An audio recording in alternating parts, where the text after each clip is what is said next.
Kings don't adapt to culture. They're the architects of it. I want to talk to you about how to live like a king, how to think like a king, how to operate like a king. You know, most people don't understand that kings ask for crowns, but they don't ask for true leadership. And that's why I want to introduce this opportunity to you. Hello, everyone.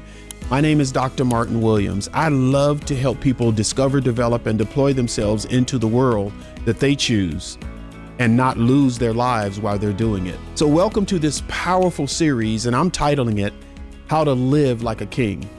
When we say live like a king, we use that word king. This is not about gender. It's not about politics. It's not about position. It's about you being able to identify yourself as a true king. Let's finish this up by talking about culture. Kings create environments that reflect heaven, that reflect the perfect world, that reflect the world that's been designed without flaws. People think heaven is over there. It's just a dimension of life. Heaven is just a dimension of life which you can live here on earth. Yes, I said it. Argue with me all you want. But your heaven is earth. Why? Because you were sent here by heaven. You were sent here from another dimension, from another world. Your spirit is just like God creator. You just live in a body. As I learned as a little boy, I am a spirit, I have a soul, and I live in a body. You're the same way. This is why it's so important for you to understand that kings create environments that reflect where they come from. Yes. So as above, so is below. Right? The prayer is not bring me to heaven. The prayer is, our Father who art in heaven, hallowed be thy name. Thy kingdom come. So wherever I am, his kingdom should come through my rulership over my own life. A true king creates atmospheres. A true king creates opportunities.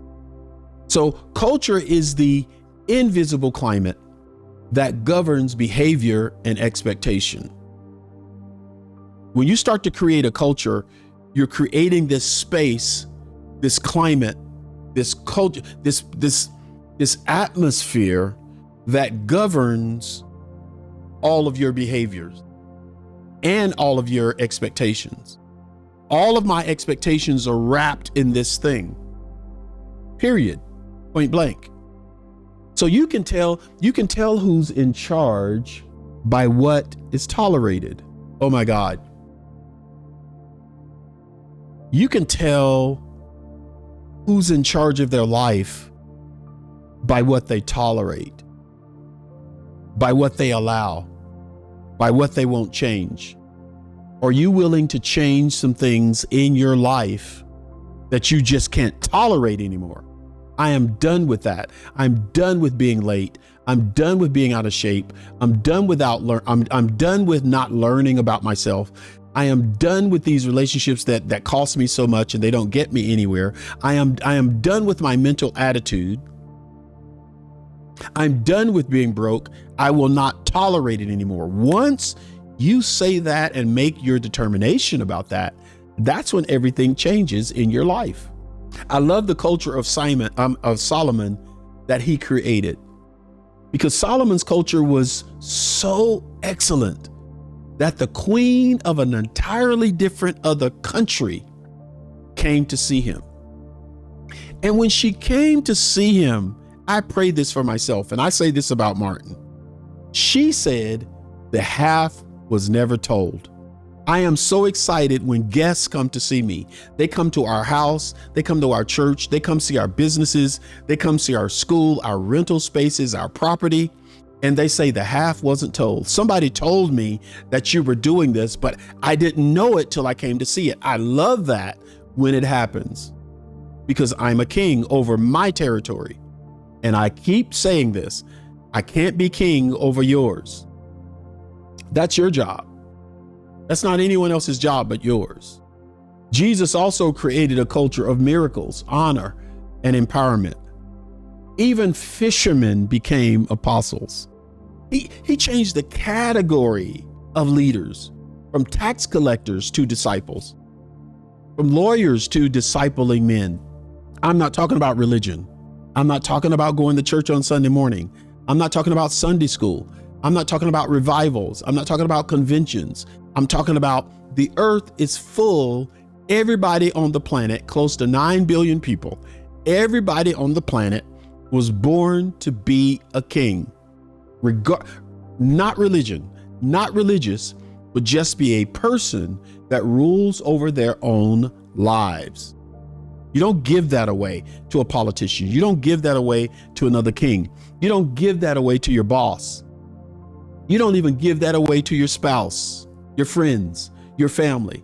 That's something that you keep and you use it to operate in sovereignty on the earth. Was that a lot? I hope you picking up what I'm putting down to you today. You are an ambassador. You're sent from another place to represent that place where you are. You're a divine diplomat. You are here representing heaven's value on every earth system. Every system on earth, we should have power in. So when people meet you, they should experience the order of the original. When they hear you talk, they should feel like they're sitting in a seat of wisdom that understands the world in a much different viewpoint, not the little bit of viewpoint of your neighborhood, your city, your state, your country, but even the world. But this is a cosmos idea. They should feel like they're sitting with that when they're sitting with you. So in your home, create peace. In your job, create peace, excellence, and faith everywhere you go. In your business, create trust, integrity, and honor. If you're called to ministry, in your ministry, create love, empowerment, and impact. Why? Because kings don't adapt to culture. Kings don't adapt to culture. Kings don't adapt to culture. They're the architects of it. They're the architects of culture. So we have to really understand the power of becoming a king. Here are the questions I want you to end with today. What culture have you created where you live and you lead? What cultures have you created where you live and you lead? Ask this question of yourself.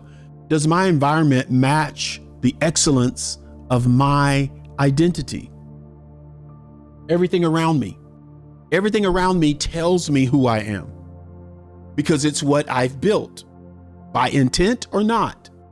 So does my environment match the excellence of my identity? If it doesn't, it's time to make some changes. Ask yourself this question.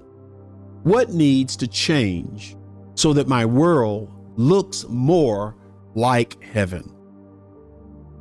What do I need to change so that the world around me looks more like the original world, the perfect idea, the openness of what I'm supposed to be? What do I need to change? Here we go. This is what I want you to do. I want you to define this question. What one area in your life needs a cultural shift right now? Right now. What area in your life needs a cultural shift right now? Is it your home? Is it your business? Is it your mindset? If it needs a cultural change, do it. Don't think about it. Do it. Set it as your New Year's resolution, as your today's resolution, as your everyday resolution. I'm going to continue to change because I want to change my own mindset. That's what's so important. You build your culture, environments that mirror the perfect world that we call heaven. You build it with intent. Because when you live like a king, you stop chasing blessings When you live like a king, you stop chasing blessings and you start creating them. Because kings don't wait for permission. They walk in purpose, right? Thank you so much for watching this. I know your life has been changed by all of this. Join me for all of the next episodes. Subscribe to my YouTube channel and go ahead and watch the next video.